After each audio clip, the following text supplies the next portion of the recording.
দেখতে 7 বছরের শিশু মনে হলেও অনার্স সেকেন্ড ইয়ারে পড়ছে ছেলেটি।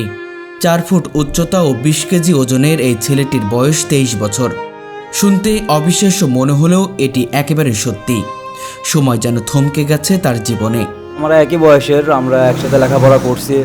আমাদের এখানে সে একজন আছে যে আমার এই ভাইস্তেটা, সে এখনো বিয়ে শাদী করে নাই। তাছাড়া সবাই তার বয়সে সবাই বিয়ে শাদী করে বাচ্চা হয়েছে কারো, ঠিক আছে, সংসার জীবনে সবাই ব্যস্ত।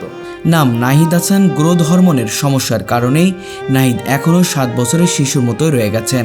যদি আবার সেই ছোটবেলায় ফিরে যেতে পারতাম তাহলে অনেকই ভালো লাগতো, কারণ সবাই একসাথে এক সমানে ভালো হয়েছিল। যদি সবাই ছোট থাকতাম তাহলে তো আরো এমন মনে হতো না যে আমি ছোট, ওরাও ছোট না, তখন সবাই সমান ছিলাম।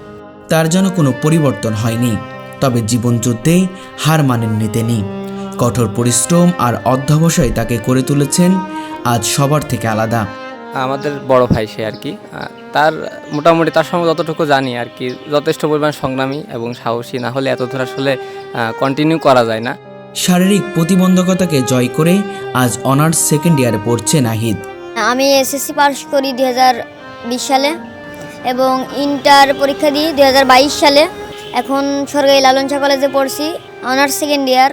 প্রতিদিন সকালে অন্যদের মতোই লেখাপড়া করে ব্যাগ কাঁধে নিয়ে চলে যান তিনি কলেজে। কলেজে ঢুকতেই অনেকে অবাক হয়ে তাকিয়ে থাকেন।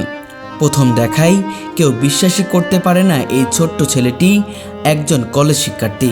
কেউ ভাবে কোনো ছাত্রের ছোট ভাই এসেছে, কেউ বা ভাবে প্রাথমিক বিদ্যালয়ের ছাত্র ভুল করে কলেজে ঢুকে পড়েছে। কিন্তু না, এই ছোট্ট দেহের ভেতরে লুকিয়ে আছে এক বিশাল সাহসী মন, এক অদম্য ইচ্ছাশক্তি। নাহিদ আমার বড় ভাই, তার বয়স 23 বছর। ছেলে ভালো আছে, নামাজ কালাম পড়ে, বিড়ি সিগারেট খায় না, বাজে কাজে থাকে না। যেহেতু তার গ্রোথ হয়নি, ওনার বয়সে যারা আছেন জি। তারা আসলে কি অবস্থা করবে?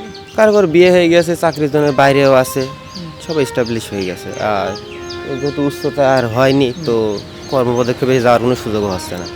নাহিদের দিন কাটে গ্রামের ছোট ছোট বাচ্চাদের সঙ্গেই। বয়সে তাদের চেয়ে অনেক বড় হলেও খেলার মাঠে হাসি আড্ডায় গল্পে মিশে যান একদম তাদের মতোই। 5, 6, 7 বছরের বাচ্চারাই এখন তার নিত্যদিনের খেলার সাথী। তাদের সঙ্গেই তার আনন্দ, তাদের সঙ্গেই তার সময় কাটে। কান্না করে তো কোনো লাভ নেই, আল্লাহ সৃষ্টি করেছে, আর কি করব। যাদের সাথে আমি চলাফেরা করছি তাদের ছোট ভাইদের সাথে এখন চলাফেরা করতে হবে। দেখা যায় কি এদের পরে আবার ছোটদের সাথেও চলাফেরা করা শুরু করতে হবে, তাহলে আর তাছাড়া আবার কি করব জীবনে। একদিকে যখন তার সমবয়সী বন্ধুরা কেউ বিবাহিত, কেউ চাকরিতে, কেউ বা বিদেশে নতুন জীবনের পথে, তখন নাহিদ রয়ে গেছেন সেই শৈশবের দুনিয়াতেই।